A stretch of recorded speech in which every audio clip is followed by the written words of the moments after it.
கடந்த சில மாதங்களுக்கு முன்பாக ஒரு கோடீஸ்வரனான ஒரு தகப்பனார் திடீரென்று ஒரு விபத்தில் அவர் இறந்துட்டார். அப்போ அவங்க வீட்டில் நிறைய ரொம்ப காஸ்ட்லியான கார். அந்த பிள்ளைகளை பெரிய பெரிய ஸ்கூலில் படிக்க வைக்கிறாங்க. திடீரென்று ஒரு நாள் அவர் ஒரு விபத்தில் அவங்க அப்பா இறந்துட்டார். அந்த குடும்பம் அவ்வளோ வசதியான குடும்பம். ஆனால் அவருடைய பிஸ்னஸில் ஒரு 2-3 பார்ட்னர்ஸ் வச்சுருந்தாங்க. அவங்க எல்லாருமே இவர் இறந்த உடனே அந்த மனைவி அந்த பிள்ளைகளுக்கு எதையுமே காமிக்காமல் அவங்களுக்கு கிடைக்கக்கூடிய எல்லா ஆசீர்வாதங்களையும் அவங்களே எடுத்துட்டு அந்த குடும்பத்தை தனியாக விட்டுட்டாங்க. ரொம்ப பெரிய ஸ்கூலில் படிக்கிற பிள்ளைய கவர்மெண்ட் ஸ்கூலில் படிக்கக்கூடிய ஒரு சூழ்நிலைக்கு தள்ளப்பட்டார்கள். ரொம்ப பாடுபட்டாங்க. இப்போது ஜஸ்ட் கொஞ்ச நாளைக்கு முன்பாக அவங்க ஆண்டவரை ஏற்றுக்கொண்டு ஆண்டவர் திரும்ப அவங்களுக்கு கொடுக்கணும் அப்படின்றதுக்காக எதிர்பார்க்குறாங்க. அப்போ ஒரு வீட்டில் ஒரு முக்கியமான ஒரு நபர், ஒரு தகப்பன் அந்த வீட்டை விட்டு போகிறது அப்படின்றது அவ்வளோ சுலபமானதே அல்ல. அதுவும் இவ்வளோ பெரிய ஊழியத்தை அவங்க கையில் கொடுத்து ஆண்டவர் எடுத்துக்கொண்டார். ஆனால் அதில் ரொம்ப சந்தோஷம் என்ன அப்படின்னா, அதில் ஒரு சின்ன டிஸ்டர்பன்ஸ் கூட இல்லாமல் அதை அப்படியே அந்த ஊழியத்தை கண்டினியூ பண்ணி இன்னைக்கு உலக அளவில் கொண்டு போய் ஒன்று நினைத்துக் கொள்ளுங்கள், உலகத்தில் இருக்கிறவங்களுக்கும் நமக்கும் ஒரு பெரிய வித்தியாசம் இருக்குது. உலகத்தில் இருக்கிற நபர்களுக்கு சோதனைகள் வந்தால் அவங்களால நிற்க முடியாது. அதுக்கு சில நேரத்தில் காரணமும் இருக்காது. ஆனால் உங்கள் வாழ்க்கையிலையும் என் வாழ்க்கையிலையும் எது நடந்தாலும் அதுக்கு பின்னாடி ஒரு நன்மை இருக்குமே தவிர ஒரு தீமை இருக்கவே. என் வாழ்க்கையில் ஆண்டவர் தீமை செஞ்சுட்டாரோ, தீமை நடந்துருச்சோ, நான் இப்படி நினைக்கலையே. பைபிள் சொல்லுது, அன்றியும் அவருடைய தீர்மானத்தின்படி அழைக்கப்பட்டவர்களாகி தேவனிடத்தில் அன்பு கூறுகிறவர்களுக்கு சகலமும் நன்மைக்கு ஏதுவாகவே. நீங்க ஒருவேளை சொல்லலாம், பாஸ்டர் இல்லவே இல்லை, நீங்க எனக்கு அது நன்மைன்றதுக்கு வாய்ப்பே கிடையாது பாஸ்டர், அது தீமை தான். என் பிள்ளைக்கு இப்படி ஆனது நன்மையா, என் குடும்பத்தில் இப்படி ஆனது நன்மையா? இல்லை, சில நேரத்தில் ஆண்டவருடைய வழிகளை நம்ம கண்டுபிடிக்கவே முடியாது, நம்ம அறிஞ்சிக்கவே முடியாது, நமக்கு அது தெரியாது. ஏன் அப்படின்னா நம்முடைய மூளை ரொம்ப சின்னது, அவர் ரொம்ப ஆழமுள்ளவர். அவர் 2000 வருஷத்துக்கு அந்த பக்கத்தில் இருக்கிறத யோசிக்கிறவர். ஆனால் நம்ம 10 வருஷத்துக்கு மேலே இருக்கிறது கூட நம்மளால் யோசிக்க முடியாது. ஆனால் இந்த ஜெபத்தில் இருக்கிற யாராவது ஒருத்தர் என் வாழ்க்கையில் நான் இப்பொழுது கடந்து போகிற பாதை எனக்கு தீமையாக முடிஞ்சிருமோ, இது ஆபத்தாக முடிஞ்சிருமோ, இல்லை ஆண்டவர் எனக்கு தீமையை அனுமதிச்சிட்டாரோ அப்படின்னு யார் இந்த ஜெபத்தில் இந்த சத்தத்தை கேட்குறவங்க நினச்சிட்டு வந்தாலும் நான் நம்புகிறேன், இல்லவே இல்லை. இக்காலத்து பாடுகள் இனி உங்களுக்கு கொடுக்கப்பட போகும் மகிமைக்கு ஒப்பிடத்தக்கது அல்ல. இக்காலத்து பாடுகள் இனி வெளிப்பட போகும் மகிமைக்கு ஒப்பிடத்தக்கது அல்ல. ஒரு நாள் அன்றைக்கு பாஸ்டர் இந்த உலகத்தை விட்டு போகும்போது ஃபேமிலி இருந்த துக்கம் ரொம்ப பெரிய துக்கம்தான். திரும்ப எழும்புவோமா, திரும்ப கட்டப்படுவோமா, திரும்ப என்ன ஆகும், எப்படி போகும், யாரு தான் நடத்துவா, கீழ்ப்படியுமா, என்னென்னமோ ஆயிரக்கணக்கான யோசனை. நான் நம்புறேன் இந்த திருச்சபையில் இருக்கிற இந்த சத்தத்தை கேட்கிற உங்களுக்கும் அதே மாதிரி ஒரு சூழ்நிலையில் ஆயிரக்கணக்கான யோசனை உங்களுக்குள்ள ஓடிட்டே இருக்கலாம். ஆனால் இன்று நம்முடைய கண் எதை பார்க்குது அப்படின்னா, அக்காலத்து பாடு இன்னைக்கு வெளிப்பட்ட இந்த மகிமைக்கு ஒப்பிடத்தக்கது அல்ல. இதே நாள் உங்களுக்கும் கர்த்தரே தருவார்.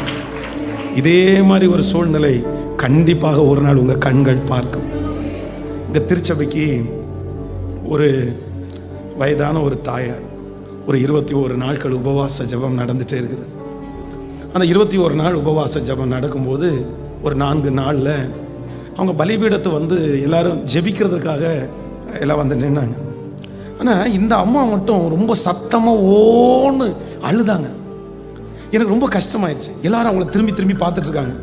சரி, நான் உடனே என்ன பண்ணிட்டேன் அப்படின்னு சொன்னால், சரி பக்கத்தில் போய் இந்த அம்மாவுக்கு ஃபஸ்ட்டு ஜெபம் பண்ணி நம்ம அனுப்பிடுவோம், ஏன்னா அவங்க ரொம்ப அழுறாங்க அப்படின்னு சொல்லி அவங்க பக்கத்தில் போய் நின்று அவங்க தலை மேலே கையை வச்சு, அழாதீங்கம்மா அழாதீங்க, என்ன பிரச்சனை? அவங்களுடைய அழுகையை என்னால் நிறுத்தவே முடியல.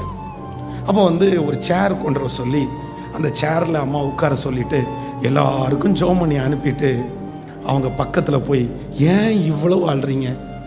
இல்லை பாஸ்டர், எங்கள் வீட்டில் இருக்கிற கணவனார் உடல்நிலை சரியில்லாதவர், 3 பிள்ளைங்க, ஒரே ஒரு பொண்ணை கல்யாணம் பண்ணி கொடுத்தோம், 1 வருஷம் புருஷனோட வாழ்ந்தா, ஒரு குழந்தை இருக்குது, திடீர்னு அவங்களுடைய கணவனார் வந்து வீட்டில் அனுப்பி விட்டாரு, இப்போ டைவர்ஸ் நோட்டீஸ் அனுப்பிட்டாரு, இன்னும் கொஞ்ச நாளைக்குள்ள அந்த பொண்ணுக்கு டைவர்ஸ் ஆக போகுது. நான் ஒரு சர்ச்சுக்கு போனேன், அங்கே போய் அந்த பாஸ்டர்கிட்ட கேட்டேன், என் பிள்ளையினுடைய வாழ்க்கை என்னன்னு கேட்டேன். அப்போ அந்த பாஸ்டர் சொன்னார், உடஞ்சி போன பாத்திரத்தை இனி ஒட்ட வைக்க முடியாதுமா, நீ விட்டுரு, இது ஒன்றும் பண்ண முடியாதுன்னாரு. நான் எப்படி வாழுவேன்? எப்படி அந்த இன்னொரு பிள்ளைய கல்யாணம் பண்ணி கொடுப்பேன்? இந்த குழந்தைய நான் வச்சு எப்படி பார்ப்பேன்? என்னால் ஒன்றுமே முடியல அப்படின்னு ஓன்னு அழுதாங்க. அப்போ நான் அவங்கள்ட்ட சொன்னேன், என் ஆண்டவர் அற்புதம் செய்கிறதுக்கு 3 நிமிஷமே போதும்மா, இன்னும் இத்தனை நாள் இருக்குல்ல, ஒன்று பண்ணுங்க, இந்த ப்ரேயருக்கு தொடர்ந்து நீங்கள் வந்துருங்க, ஆண்டவர் கண்டிப்பாக. உடனே அவங்க சொல்கிறாங்க, பாஸ்டர் நடக்கிறதுக்கு வாய்ப்பே இல்லை, கடைசி வாய்தா, கடைசி பிரிய போகிறாங்க. வக்கீல் பேசி பார்த்தாரு, ஜட்ஜே எங்கள் பிள்ளையினுடைய அழகை பார்த்து ஜட்ஜே அவங்க 2 பேரையும் முன்னாடி உட்கார வச்சு பேசினாரு. ஆனால் அந்த பையன் ஒத்துக்கவே மாட்டேன்ட்டான். நீங்கள் வாங்கம்மா, நீங்கள் ஏன் துக்கப்படணும், கண்டிப்பாக கர்த்தர் செய்வார். அப்போ வந்து அவங்க வந்து சர்ச்சுக்கு வந்தாங்க. திடீர்னு 4 நாளில் அவங்க காணோம். எனக்கு ஒரே பதட்டம், சார் என்ன ஆச்சோ தெரில, ஒருவேளை ஏதாவது ஃபெயிலியராக முடிஞ்சிருச்சோ அப்படின்னு யோசிச்சே இருக்கிறேன். ஒரு ஃபோன் வந்துருச்சு, பாஸ்டர் என் கணவனார் வந்து மருந்து வாங்குறதுக்காக வெளியே போகும்போது ஒரு ஆக்சிடென்ட்டு, அந்த ஆக்சிடெண்ட்டில் கீழே விழுந்து மண்டை அடிபட்டு உள்ளுக்குள்ளே ரத்தம் கசிஞ்சு ஐசியூவில் இருக்காங்க அப்படின்னா. ஏற்கனவே ஒரு பிரச்சனை, இந்த குடும்பத்துக்கு அடி மேலே அடியா அப்படின்னு சொல்லி ஸ்ட்ரெயிட்டாக ஹாஸ்பிட்டலுக்கு ஓடுறாங்க. ஒரு மிகப்பெரிய ஆசீர்வாதம் அங்கே இருக்குது. இந்த ஐயா வந்து ஆக்சிடென்ட் ஆன உடனே அவர் பாக்கெட்டில் இந்த ஃபோன் கீழே விழுது பாருங்களேன். ரோட்டில் போகிற ஒருத்தர் அந்த ஃபோனை எடுத்து ஃபஸ்ட்டு ஒரு காலுக்கு டயல் பண்ணியிருக்காரு, ஒரு நம்பருக்கு. அது யாருடைய நம்பர்னா மருமகனுடைய நம்பர். அந்த மருமகனுக்கு மாமா அவனுடைய நம்பர் தெரியாது, ஹலோ அப்படின்னு எடுத்துட்டாரு. எப்பா யாரோ தெரில, ஒருத்தர் ரோட்டில் அடிபட்டு கிடக்கிறாரு, அன்கான்சியஸ் ஆகிட்டாரு, பக்கத்தில் இருக்கிற ஹாஸ்பிட்டலில் நாங்கள் அட்மிட் பண்ணிடுறோம், நீங்கள் வந்து பார்த்துருங்க, சொல்கிறவங்களுக்கெல்லாம் சொல்லிடுங்கன்னு சொல்லிட்டு ஃபோனை கட் பண்ணிட்டாங்க. இவர் தேடி பார்த்தா மாமனாருடைய நம்பரு. உடனே அவங்க அம்மா அப்பாட்ட சொல்கிறாரு, இந்த மாதிரி ஒரு ஃபோன் கால் வந்துருச்சு, ஆக்சிடென்ட் ஆகிடுச்சாமான்னு சொன்ன உடனே அவங்க அம்மா அப்பா என்ன சொல்கிறாரு, என்னதான் இருந்தாலும் உயிர் விஷயம், இதை வந்து நம்ம இப்படி விட்டோம்னா நாளைக்கு நம்ம பேரில் கெடுதல் வந்துடும். அவங்க ஒன்றுக்குள்ளே சொந்தக்காரங்க, கண்டிப்பாக அவங்களுக்கு சொல்லணும்னு நினச்சிட்டு ஃபஸ்ட் டைம் தனக்கு டைவர்ஸ் அப்ளை பண்ணியிருக்காரு கணவனார். பல மாதங்கள் தாண்டி ஃபஸ்ட் டைமாக அவனுடைய கணவனாரிடத்துலேருந்து ஃபோன் வருது. இந்த பொண்ணு அப்படியே அரண்டுட்டு ஃபோனை எடுத்து ஹலோன்னு வச்சா, அம்மா உங்கள் அப்பா இந்த ஹாஸ்பிட்டலில் அட்மிட் பண்ணியிருக்காங்களாம்மா, போய் பார்த்துருங்கன்னு ஃபோனை கட் பண்ணிட்டார். உடனே அவங்க அம்மா, அந்த பையனுடைய அம்மா அப்பா சொன்னாங்களாம்மா, என்னதான் இருந்தாலும் அவன் எனக்கு தம்பி, ஒருவேளை மறித்து போயிட்டான்னா நான் திரும்ப பார்க்க முடியாது, அதனால நான் ஹாஸ்பிட்டலில் போய் பார்க்க போகிறேன். அவங்க அப்பாவும் நான் வர்றேன்னு சொல்லிட்டாரு. இந்த பையன் நான் வரமாட்டேன்னு சொன்னா, இல்லை கார் ஓட்டுறதுக்கு யாருமே இல்லை, நீ தான் வந்தாகணும். இப்போ 3 பேரும் கிளம்பி ஹாஸ்பிட்டலுக்கு போகிறாங்க. அவங்க 3 பேரும் ஹாஸ்பிட்டலில் இருக்காங்க. நீங்கள் ஆண்டவர் எப்படியும் செய்ய முடியுன்றதுக்கு ஒரு பெரிய அடையாளம். அந்த பையன் ஹாஸ்பிட்டல் வாசல் வரைக்கும் வந்து நின்றுட்டு நீங்கள் போய் பார்த்துட்டு வாங்கன்னு சொல்லும்போது அவங்க அப்பா சொல்கிறாரு, டேய் இது வரைக்கும் வந்துட்டல, ஒருவேளை அவர் இறந்து போயிட்டாருன்னா நல்லா இருக்காதுடா, உள்ளே மட்டும் வந்துட்டு போடா. ஹாஸ்பிட்டலுக்குள்ளே உள்ளே போகும்போது அந்த பொண்ணு முகத்தை அவன் பார்க்குறான். அந்த பொண்ணு 2 பேரும் ஒருத்தருக்கு ஒருத்தர் பார்த்து, நம்ம ஏன் பிரியணும், நம்ம எதுக்கு பிரிஞ்சோம், 2 பேரும் ஹாஸ்பிட்டலே ஒன்றா. அப்போ நான் நம்புகிறேன், இன்றைக்கு இந்த ப்ரேயருக்காக நான் கிளம்பும்போது காரில் ஜெபம் பண்ணிட்டே வரும்போது, ஆண்டவரே உம்முடைய பிள்ளைகளுக்கு என்ன வார்த்தை சொல்லணும், என்ன வார்த்தை சொல்லணும்.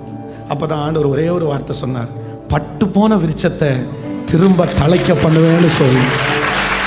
பட்டு போன விருட்சத்தை திரும்ப தழைக்க பண்ணுவே. இது திரும்ப உயிர் வருமா? திரும்ப பிழைப்பானா?